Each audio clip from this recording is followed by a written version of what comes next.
Also, a little bit of a side note in case anybody's wondering, the reason it is so dark in here is because I was debating about putting on some light for this, but then I realized since it's tackling a more darker, more grim sort of subject, I thought this would be a better aesthetic. So that way now I'm engulfed, but also not engulfed in the light. So, as the title suggests, we're going to be covering chapters 3 and 4 of Emesis Blue, trying to capture everything. And if you have not seen chapters 1 and 2, well, chapters 1, 2, and the prologue, make sure you go see that. And yeah, without further ado, if you missed that, go ahead and watch that. I also did a little bit of an explanation at the end of that one of the info we already knew. So with that being said, let's embark onto chapter 3.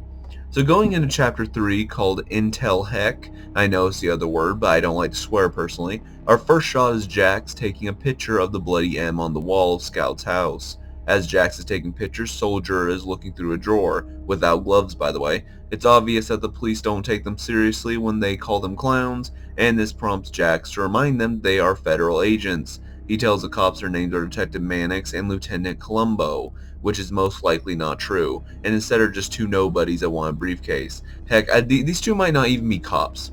As the cops continue to question if these two are in fact FBI, Soldier finds a termination notice from the Builders League to Scout, which says, due to the recent investigation into the events of October 24, 1968, the Board of Executives have made the decision to terminate your employment with the Builders League United Corporation. In accordance with Article 13, Section B54 of your contract, you may not be entitled to compensation, as the board cannot be held responsible for any injuries or loss of life on site. Respawn units carry a 99% success rate, and insurance does not cover the 1% chance of malfunction. The rest of it is hard to make out, but I was able to decipher two things with this off the bat. Being one, the screenplay originally made this an adoption order rather than a termination notice, and that this was authorized by the Builders League, calling Scout a malfunction. That would have been more interesting, but they probably changed it due to connecting better to what Scout said earlier about being fired and wanted to keep his malfunction a secret. The second thing I noticed is the percentiles look taped on. The font is too big for the paper, and even the 1% has too much of a space gap when compared to the 99%. Could be hinting that the respawn machine isn't as stable as the Builder League says to be.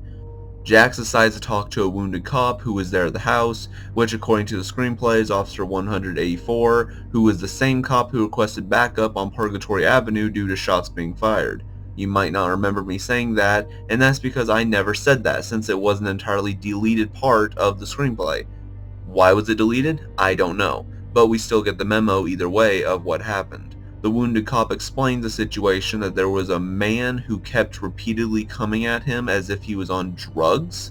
While he is saying this, Soldier finds Blutarch Man's signature on the termination notice, proving it's a signed official document, and a doctor's report on Scout. This confirms Scout's name as Jeremy, and we can see he has an IQ score of 48, and goes into detail that upon respawning he was unconscious and having a seizure. Afterwards, he would show signs of schizophrenia, reduced speech, and unable to perform simple tasks. However, this doesn't seem like our Scout. Maybe this was how he was before the movie, and we will have to investigate that later. Just then, another officer comes in saying 187's body was found in the dumpster, the same guy who investigated the hearse. The last piece of evidence Soldier looks at is at the bottom of the doctor's report showing Fritz Ludwig made the report and diagnosed him with brain atrophy, which is basically when the brain loses neurons, which is caused from the brain tissue shrinking. This could explain why Scout has a stitch that is barely visible on his head. And also he prescribed Scout with, forgive me if I say this wrong, benzodiazepines, which are an anxiety medication. But it's different from the one he gave Scout in the prologue. The last thing is that this was documented on October 24th of the same year. But since we see Fritz and Scout know each other pretty well, it's hard to believe that they are this close after just 7 days, so he might be a family doctor. Meanwhile, at Jax's point of view, the officer's wounds are getting worse, but despite that, he still asks the cop how did the perpetrator escape and what vehicle did he use. After some confusion among the other cops, the cop tells Jax that he was driving an ambulance. Jax then steps toward the kitchen and, getting Soldier's attention, tells him to get in the car as he picks up the murder weapon, a bloody bone saw.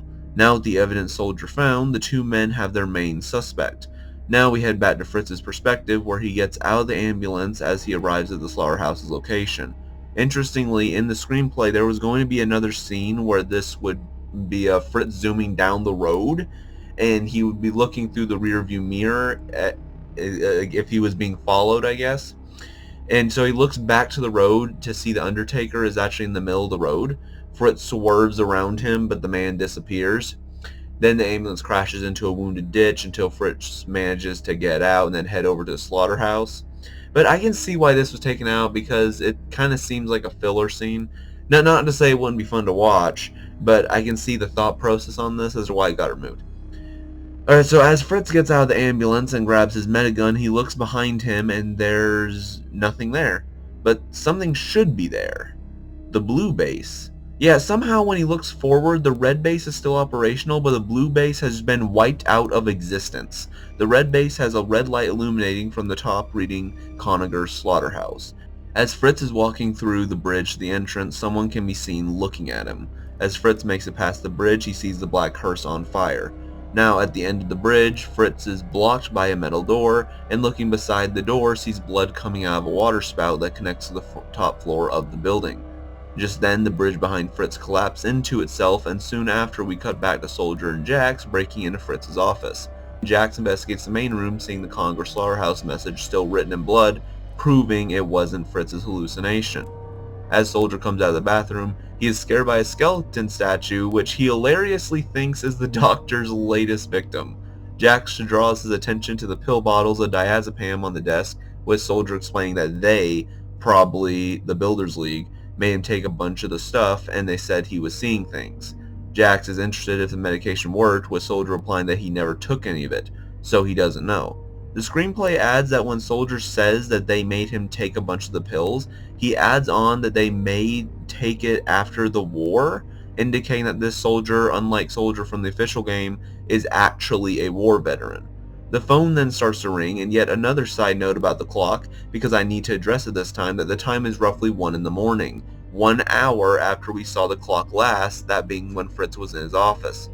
Soldier picks up the phone with Fritz on the other end asking who this is, despite him being the one trying to make the call. Soldier is understandably confused by this, asking who this guy is. He even threatens him once he realizes that this must be Fritz, that he will strangle him to death with his own stethoscope.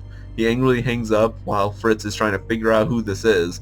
I find this phone call interesting because unlike the other two the repeat voice lines said earlier, all except one of these lines are all new, meaning this is probably Fritz himself. But that can't be possible since Fritz is just arriving at the slaughterhouse, which directly after Soldier hangs up the phone, we get back to Fritz's side of the story. Fritz climbs up the water spout after throwing his medigun up there. After almost falling off the building, he makes his way to the side roof and lays on his back, catching his breath. He then hears a weird noise, and upon looking up, sees a dark gap that the noise came from. I didn't even see this until like the 4th time, but if you look closely to the left side of the gap and turn the brightness up, you can see a small hand grabbing the side and then slipping away. It's actually kind of creepy. Next, he hears Scout screaming and goes down a corridor labeled Resupply. After going through, he spots a trail of blood leading to an elevator, which the elevator opens up and the Heavy, out of all people, comes out from the elevator. He spots Fritz and starts to give chase. Now, switching to a first-person perspective of Fritz, he runs away, hiding in a closed-off room. It appears to work, and Fritz looks down some stairs in front of him to see a red light leading to another room. Still hearing the loud footsteps of the Heavy, Fritz crosses his heart and prepares to go and investigate the red room. Just as he is about to go down, the wall and door behind him is smashed in, pushing Fritz down the stairs and breaking his medigun in the process. Despite seeing his gun is broken, he takes it anyway, going into the ominous room.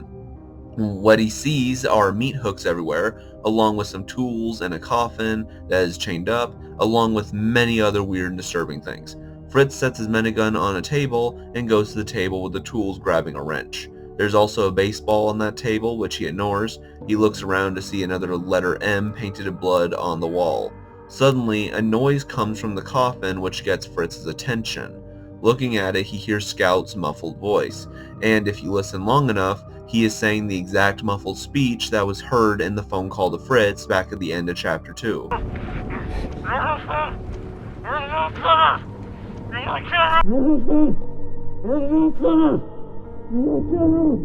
The baseball falls off the table, getting Fritz's attention, and now he is piecing together who that baseball belongs to. Fritz remembers the key that was given to him and tries to use it on the chains holding the coffin. Surprisingly, it actually works. Fritz opens the door and is scared to see what could be inside. Unfortunately, his suspicions were right. It's Scout, with his mouth taped shut and tied up. For some reason, he doesn't look happy that Fritz is here. Instead, he looks as if he wants to get away from him. Fritz notices Scout's arms are tied and proceeds to untie him. Once he does, Scout's first reaction is to punch Fritz in the face, get away from him, and get the tape off his mouth. Fritz is understandably confused, saying to Scout he is trying to help him. Scout looks back with less teeth in his mouth, and an insane look tells Fritz, "If I had a gun, I'd shoot you, you sick creep." I'm censoring one word, but the point is that Scout is good friends with Fritz, so for him to say this randomly must mean that in some sort of confusion or drug takeover of some kind, Fritz helped kidnap Scout.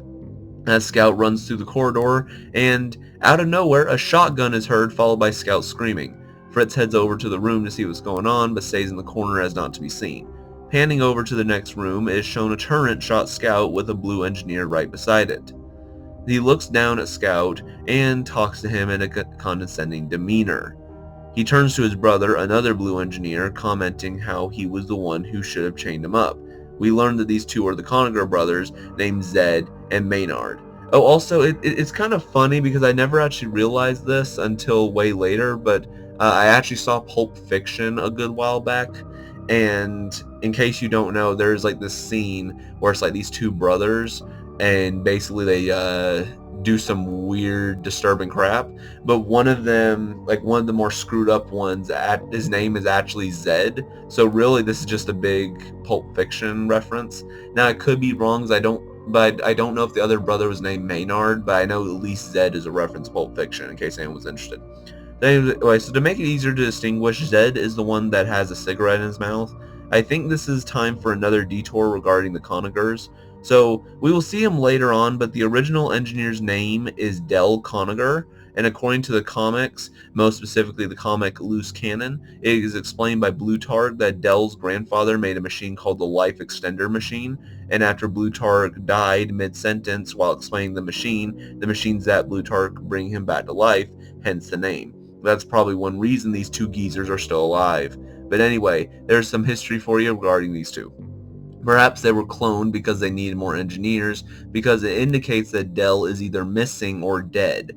Back to the movie, Maynard responds to his brother that he did chain up the coffin, and Zed asks him if he did, then how did he escape? Before his brother can answer, Zed punches him in the face, and then Zed goes over to Scout and tells him, "Well, whoever let you out, I'm glad they did, because I like company." Scout, screaming in pain, is dragged by Zed into a nearby room. Meanwhile, Maynard is jealous as his brother has all the fun. Fritz glances at the brother's Wrangler, a weapon used by the TF2 engineers, and makes his way to a nearby table without Maynard noticing. Outside the slaughterhouse, Jax and Soldier arrive. Soldier checks Fritz's ambulance, but finds nothing, and Jax begins to call for backup since they can't cross the now destroyed bridge. Soldier says he doesn't need to, as he pops open the trunk to reveal to Jax he was storing a rocket launcher in there this entire time. Soldier proposes that he will use it to jump across, making a clever reference to a bug in TF2. Jax slaps it out of his hands, accidentally pulling the trigger, blowing up the car along with all their evidence. Just then, a bullet soars past Soldier's face, prompting him to push both Jax and himself down into the ravine for cover. Back inside the building, Scout can be heard screaming. Maynard turns on the radio, and one of Fritz's eyes is glowing red while the other is blue. Maynard pulls out a cold one from a mini-fridge, and Fritz notices the briefcase on their table. Fritz attempts to grab the Wrangler he saw earlier on the table, but can't reach it. Somehow Maynard doesn't see him, but is soon interrupted by the phone ringing. Maynard approaches the phone and without asking knows it's Del, their brother, on the other line. He asks how Dust Bowl is working out for him, only to be met with the response that Dust Bowl is gone. He asks how that's possible, but the other caller has no idea how it's gone either. Maynard then asks, "What about my little brother?" meaning that whoever he is talking to actually isn't Del. This caller says he is coming to the slaughterhouse tonight and asks if the briefcase is secure. The caller then speaks very fast, saying something that they have been compromised. The screenplay clarifies that what the caller fully said was, "Forget the test subjects. I think we've been compromised." It's clear by Maynard's attitude and this caller's delivery that the guy calling them, the client, just wants to make sure the briefcase is secure before he gets there and doesn't give a crap about any of the people getting kidnapped or hurt. The caller hangs up and the Wrangler on the table is grabbed by Maynard. Maynard goes over to a grand piano and begins playing Blackbird by the Beatles, which is actually a beautiful melody being played on the piano. It's a song about oppression and discrimination, by the way, but I don't know how important that is to our story. While he is playing this, Scout's screaming just stops, but the sound of a saw can still be heard, showing that perhaps right around this time is when Scout officially dies. Fritz unplugs the phone and approaches Maynard from behind and starts strangling him with the phone line. Maynard beats Fritz with the phone and the two engage in an unmatched fistfight. Maynard quickly gets the upper hand, grabs a shotgun, and shoots Fritz dead. Yeah, that's right, our main character has died. Maynard opens a disposal hatch and looks down. Meanwhile, Fritz's body, out of nowhere, begins to heal up. His blood goes back into his body, and even his clothes are restored. It should also be noted that he is right underneath the briefcase. I'm saying that because of something that comes up later. Fritz wakes up in a black void with a blue haze around him. His eyes are light blue, sits up, takes off his coat, grabs Maynard's beer bottle, and then smashes it against his head, knocking off his goggles and helmet. Fritz smashes his face against the walls and we see Maynard has no eyes, just empty sockets. He begins laughing hysterically at Fritz, who then proceeds to stab him and crush him to death with his own piano. Fritz dumps his body down the disposal, and Fritz seems happy, like devilishly happy, with his dreamy blue eyes. All the noise gets Zed's attention, but when he comes out, he is met with a grinning, bloodied Fritz holding the Wrangler. Zed attempts to pull a gun on Fritz, but Fritz lights him up, blowing him against the wall. Fritz grabs the briefcase and shotgun and approaches Zed.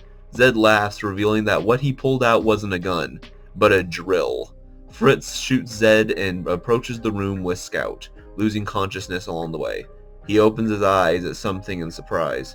In the next scene, Fritz is no longer bloodied, and he seems more sane than before, and we catch a glimpse at Scout's bloodied hat and Fritz heavily breathing in and out. And that right there ends chapter 3. Now, I don't know about you, but it seems like this chapter was a lot shorter than a few of the other ones. Or like it kind of seems like it more gets done faster. And so really the only things like I would like to go through this, like how I did with other previous chapters, just go bit by bit through what is going on. So with chapter 3, so it seems that at this time we get more closure that Fritz does have something going on, and that most likely there's something like maybe Fritz has schizophrenia in some way, or he had some sort of weird, I guess, time manipulation, I guess you could say, at the moment going on. I'm not exactly sure how to explain that quite yet. But basically, like from the report, it said that he made a report on Scout 7 days ago. And yeah, I get it's an official report, but it just seems really odd that him and Scout have such a budding friendship from just 7 days. I might be looking too much into that, but it just seems like, it seems like they have such a budding friendship, and then out of nowhere, when he releases Scout, he instantly just, Scout just treats him like he did kidnap him. And so it's kind of odd, because then it makes me think that if there's like a Jekyll and Hyde thing going on with Fritz at the moment, or maybe something more than that. And then the only other thing, I never really saw this the first time I watched the film, but when the Conger brothers are calling Dell, which, by the way, I'm pretty sure Dell is, I think I said this earlier in this, that Dell was the name of the original TF2 engineer, that it appears that he was in a whole nother location, but then the boss of Dell, or whoever that was on the phone line, was saying to make sure that the briefcase is secure. So then that means that there is somebody involved, which could... See, I would say it'd be the Undertaker, but the only thing wrong with that theory at the moment is we saw the Undertaker was the one that had the briefcase first, and then... Well, no, we saw Heavy had the briefcase first, then Jax had it for a minute, the Undertaker stole it from him, and then we see the hearse is blown up, or on fire, outside of the slaughterhouse. And even with the deleted portion of the screenplay, we know that the Undertaker's probably already there. So then it makes me wonder if he had the briefcase then, like the last time we saw it, then it's suddenly in here. It's suddenly in the Congress slaughterhouse. So then why would the Undertaker be calling them for the briefcase back if he's the one that gave it to them? So therefore that would not make any sense. So I'm wondering, I think I have an idea of who it could be, but I'm not going to spoil that yet for those who actually have never seen the film but want to go through it with me, because I have a fun little reveal plan for this. But at the moment, well, you know what, I'm just going to go ahead and say it. I think it's Archibald. And the reason being is because, like, we'll see later that Archibald has, let's say he's pulling some strings in this world. And so I'm going to reveal more on that when we get to meet Archibald and meet, like, how he progresses. But overall, I think that could be it, because then that would explain, like, he also, you'll see later, he has the demeanor where he just wants the job done and does not care about anyone present on the job. So that, therefore, it would make sense why Archibald would call this. And I think we know that he's later on is already in the slaughterhouse, so it would make sense. But overall, that's what I got for that moment. And then we see with Fritz that it's never really explained how he instantly comes back to life, but it might be because of the briefcase. That, or maybe it could just be highlighting the reference. I'm pretty sure Fritz gave his soul to the devil so he can't die. But even then, that would just seem like a really specific reference to include in this film. Which, yes, I get that TF2 is like a memed classic at this point. At the same time, though, that seems really specific to highlight. But, I'm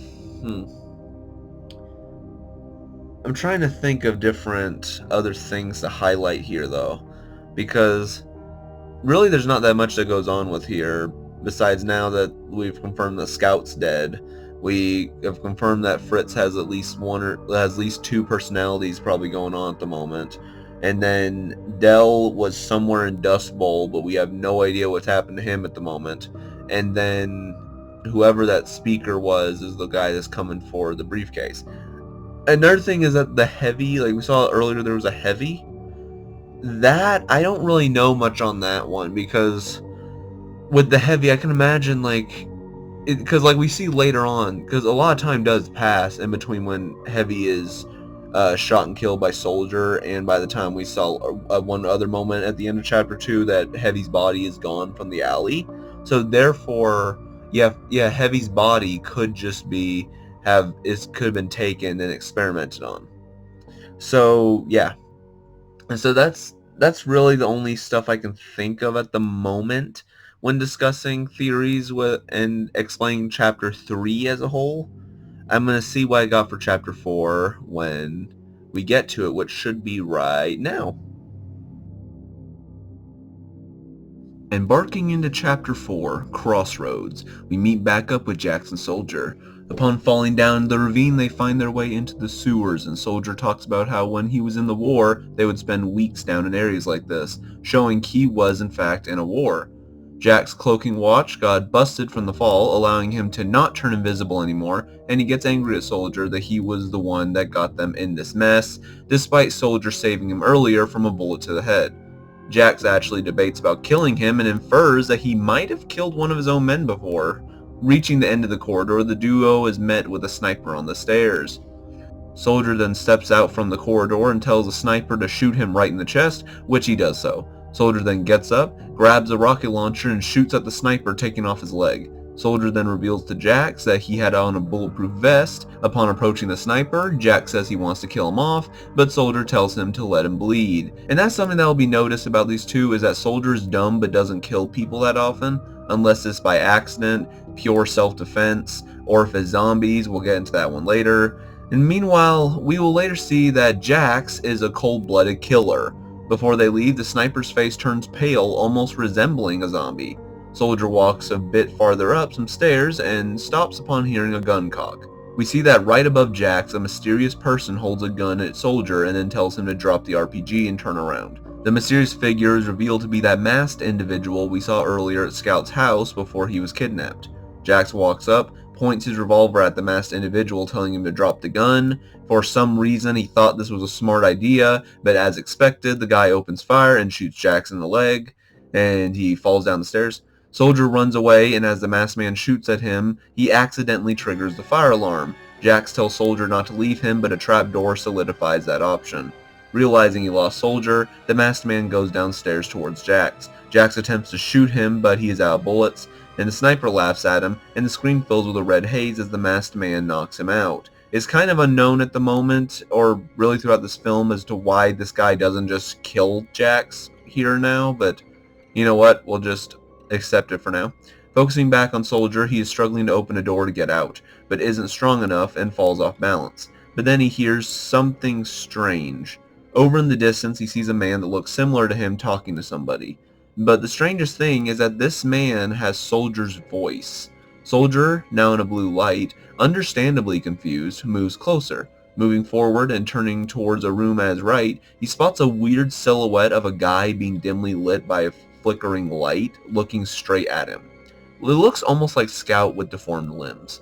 Soldier backs up scared and notices the man talking to the guy in the distance is shining a flashlight straight at him. Soldier finds a crowbar lodged into a door as if it were used to barricade it, and destroys the barricade off another door with it. The man approaches closer to Soldier, and in a panic, Soldier throws a crowbar at him and hides behind the door. Now being lit red, the only thing in this room is a nearby door with a weird hazy look to it, kind of like a portal. Soldier looks down and sees a barely moving skeleton, and that Scout creature comes by, looking in the room, and then he wanders over into the direction of that unknown man. Not knowing where else to go, Soldier steps through the hazy looking door, which is now coded in red. The farther he goes, the more clear the room gets. The room turns into a war zone trench in the middle of World War II. And yes, that's what it says in the screenplay, that is, in fact, World War II. Soldier observes the Undertaker and what looks like Fritz playing a game of chess. And it looks kind of similar to the chessboard we saw in Scout's house much earlier. Jax gets his attention in the distance, asking what he's doing, and that there's nothing for him there, only to be immediately roasted by a pyro. He then observes a Scout climbing a ladder out of the trenches, only to be shot in the head, dying. However, the Scout's eyes roll back and his limbs appear to be growing. Soldier runs away, now finding himself back in the slaughterhouse, right around where he was previously. Soldier then calms down and pours himself a drink and sees he is in a restricted area. Suddenly, a man's voice gets Soldier's attention. He turns around to see a red one-armed demo man, asking if he's going to finish the drink. Soldier hesitates, approaches, and shines a light at the demo man's face before giving him the alcohol. He asks the man where Jules Archibald is, confirming to the demo man he is his rescue. Soldier then starts rambling that he wants to know what's going on, and him and the demo man get into a heated argument. The creepy thing about this is the exact same conversation the silhouette in the distance we saw earlier was having, showing this might be a time loop or a possible paradox. Soldier gets confirmation that this is in fact a red base, but it's run by the Contreras brothers. It's not run by the Red faction anymore. He then asks the demo man who the guy he was talking to earlier was. The demo man is confused, and so this prompts Soldier to look in the direction he was previously at, noticing another soldier where he used to be. The demo man says that if Soldier lets him out, he will lead him to a gun stash upstairs. Soldier looks back at the silhouette, and just like he did earlier, that man grabs a crowbar, opens a door with it, then throws it at Soldier. And also, this is one of the only things I'm kind of mixed on with Emesis Blue, because there's a reason for this happening, which is the respawn machine, but then there are other times where it just seems like there's no beginning to the paradox, and it kind of seems like it's just playing to screw with you. I don't know, I had the same problem with Attack on Titan, but at least Emesis Blue has somewhat of a beginning to the paradox. At the same time, though, paradoxes are hard to create right, so I will give Chad Payne that of when he made Emesis Blue. Anyway, back to the story. The environment turns red again, and as we saw earlier when Soldier was in that previous room, the Scout entity, yes, that's why I'm naming it, ran off in the silhouette's direction. Well, now that Soldier is the silhouette, in this case, it's coming for him. So Soldier grabs the crowbar, frees Demo Man, and runs. Climbing up some stairs with Demo on his back, the Scout grabs Soldier, and so, in self-defense, Soldier stabs this boy in the face with the crowbar, presumably killing it. After catching his breath, the Demo pulls up his sleeve to reveal a barcode and holds it up to a scanner to reveal the guns and dead red team members. It's also cautious that some of them look to be by some extent alive.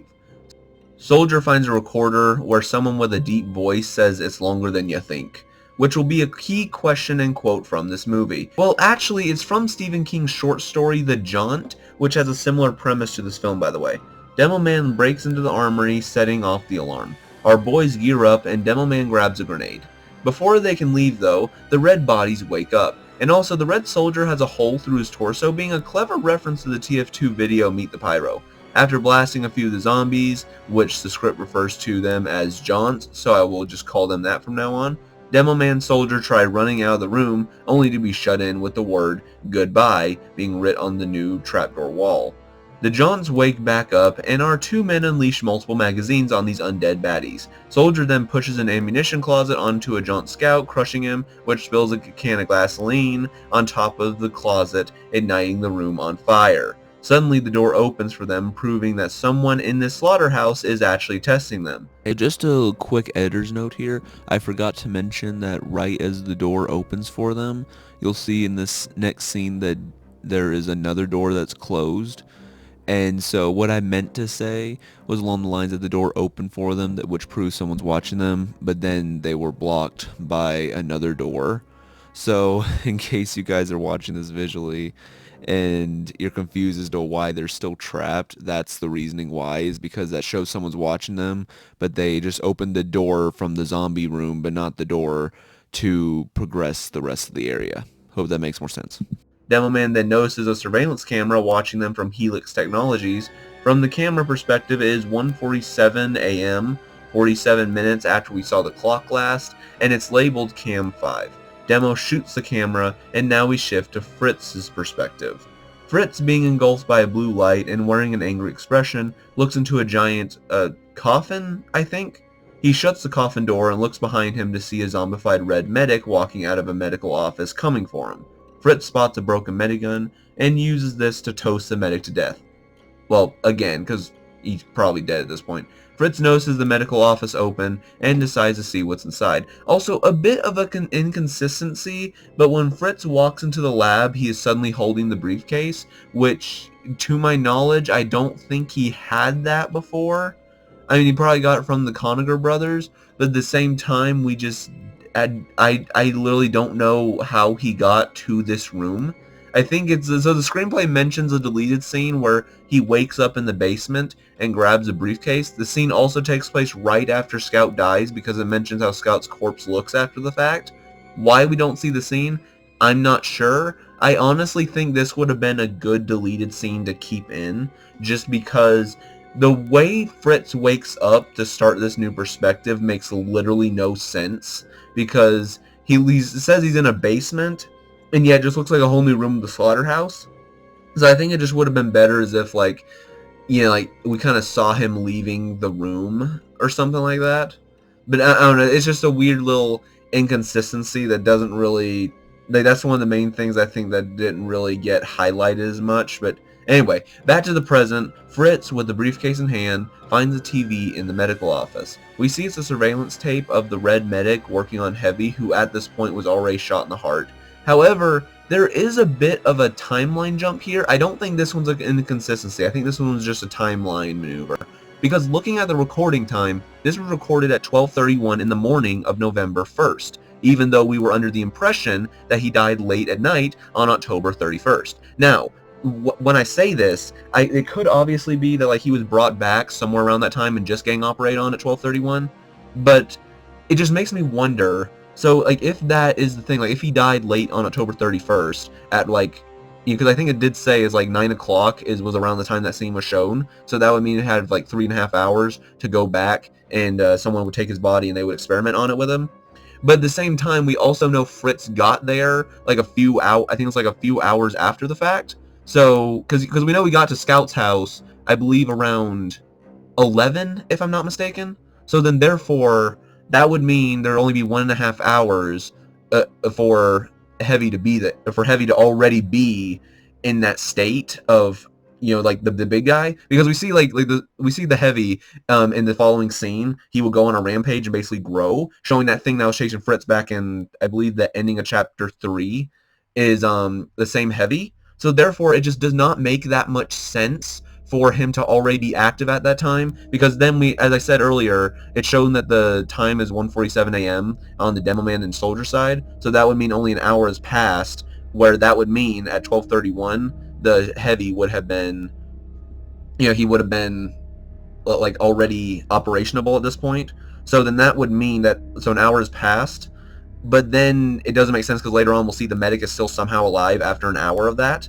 So yeah, I'm not exactly sure how that corresponds. I'm probably looking too much into this. Maybe that one's actually just simple, and he really did just get his body back in like 3 hours, and he just went on a rampage for a while, and the Fritz got there around 12:30. I don't know. It's. I think the timeline's messing with me a bit, so you can probably ignore that. But still, anyway, back to what we were actually talking about. And so, as I said, I was like the clocks were kind of where I was struggling with making it linear. Because then that also just means that Scout's kidnapping and pretty much Fritz's entire story probably takes place way before Heavy was even interrogated by Jackson's soldier. But at the same time, yeah, maybe that does happen, and maybe it's just, it did take only 3 hours for him to actually be operational. Anyway, so back to the tape. The Red Medic is operating on Heavy and talks about how Helix doesn't care about their people, apparently. The Red Medic injects the Heavy with some sort of fluid, which makes him restless and throws the medic across the room. Then the camera shuts off. Fritz then hears a noise and a groan nearby. Now, in front of him, apparently, is a way bigger Heavy with a mask on now, and tells him, "Builder's League." Fritz runs down a corridor to escape this monstrous Heavy. The Heavy finds the still alive Red Medic and easily crushes his skull. He turns now, facing Fritz, and Fritz runs off. Back to Soldier and Demo Man, Soldier looks back at where he killed that scout entity earlier with the crowbar on the stairs. One problem though, the creature is gone. As Soldier comes to a horrifying realization about this, Fritz runs up to the metal door that's blocking Soldier and Demo Man and pounds on it for them to let him in. Not hearing a response, and also since they can't open the door even if they want to, the two men wait with their guns ready. Fritz hides in a corner, and then the Heavy just breaks through the wall. The two men open fire and Soldier is almost skull-crushed by the Heavy. The two men are then crushed by a statue as the Heavy searches for Fritz. A nearby elevator door opens, and so now Fritz must make a decision on whether to help the two guys or not. Fritz reveals himself and is now holding a screwdriver. He waits for the Heavy to pick him up, grabs a screwdriver, and drives it into his eye, forcing him to let him go. Demo Man and Soldier manage to roll a statue off of them, and now with the Heavy distracted from his injury, the three men run for the elevator, with Fritz taking the briefcase. As the elevator door closes, the Heavy approaches, only to be attacked by the scout entity before fully closing. The three men rest and the elevator loses power for a moment. The lights turn back on, and Fritz starts crying. Soldier pulls out a cigarette box and sees there is one left.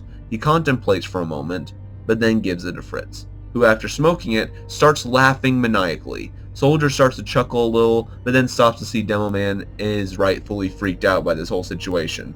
The last shot of Chapter 4 shows the elevator in a void, making its way down to more unknown territory. So yeah, there was a few big things that came up in Chapter 4. So first off, as I said, the Heavy thing, so we know Heavy died. We don't know when he died, but it's assumed that it would have, it's obviously before midnight, so it's obviously at the very end of October 31st. But there would have to be either that or very early in the morning, because we see with Fritz's side of the story, I might have to look back on it if I'm mistaken on this, but I'm pretty sure that the clocks in his place were like 11 to midnight. So, no, I think it was let's see, yeah, because it was I remember it was 9 o'clock when Scout was at his house and got kidnapped, but then it would have had to be, I think it was like 10 or something when Fritz got back to his office. So then, but then in the meantime, we show that Heavy has been shot and killed, and around that time, his body has disappeared. So he could have definitely gotten killed like later that night, but then he would have to, someone got his body back, presumably the Undertaker, but we don't, even even then though, that probably doesn't make sense though, because he would have gotten his body either way. So it would have had to be someone else that got his body. But then they experimented on him, so at 12:30 he does a whole experiment. So then that would therefore mean that Fritz got to the slaughterhouse like somewhere like around 12:45, I would say, because then that would make more sense. Yeah, that would actually make the most sense out of all this, because we saw earlier in Chapter 3 that same Heavy just tried to get him. So therefore, that would have had to been around like 12:45 or something when Fritz actually got to the slaughterhouse. So yeah, I just wanted to address that little timeline jump, that little timeline thing. And so I will say, even though I was a little confused at first with that, the timeline has actually been pretty well made, I would say that. So let's see what else. Oh yeah, and then somehow Fritz in the slaughterhouse. So I presume that the Conagers base area was their basement, because I'm assuming that was the basement. Because then when we see Fritz next, he is suddenly in a whole nother room. So I'm guessing the coffin he went out from might have been like an entrance to that area, but I don't know. Because like we don't see any doors around him, so I'm assuming that coffin thing might have been like an extended door or something. But anyway, so he was there now, and he somehow got the briefcase back from the Conagers brothers area. And so, let's see. And so then with Soldier and Demo Man, we know that like that whole paradox is going to come into play a little bit more later on. But what we do know at the moment is that with Soldier's whole thing, like where he sees a silhouette of himself talking to a Demo Man, and then he goes to the whole war flashback, and then now he suddenly is the silhouette from earlier, and then there's another silhouette that acts of how he previously was. So I would assume, because we see that like with the zombies, that the respawn machine is definitely in this place, or it's like somewhere near it. But then that, once again, that doesn't fully make sense, because like we see like with the Conager brothers and Scout would still be alive then. Well, here's the thing, I think Scout is technically alive then, because we see like the Scout entity going around, so therefore that could make sense as to, even though he already died, it could explain why his limbs are so deteriorated, because we don't know what Zed did to him, but we can assume he got his limbs shredded and everything. And so we got that figured out. So then the only other thing to figure out now is so that we got Scout, and I want to say we do see the Conager brothers later, but more as ghosts. So I'm not really sure how that comes into play. But we do know that, because I think, I might be wrong, this might be a spoiler, but I'm pretty sure the respawn machine, like the core of it's in the briefcase, and that's why everyone wants it. And so then therefore, that's like the only reason I can see as to why Fritz was still alive by the end of chapter 3.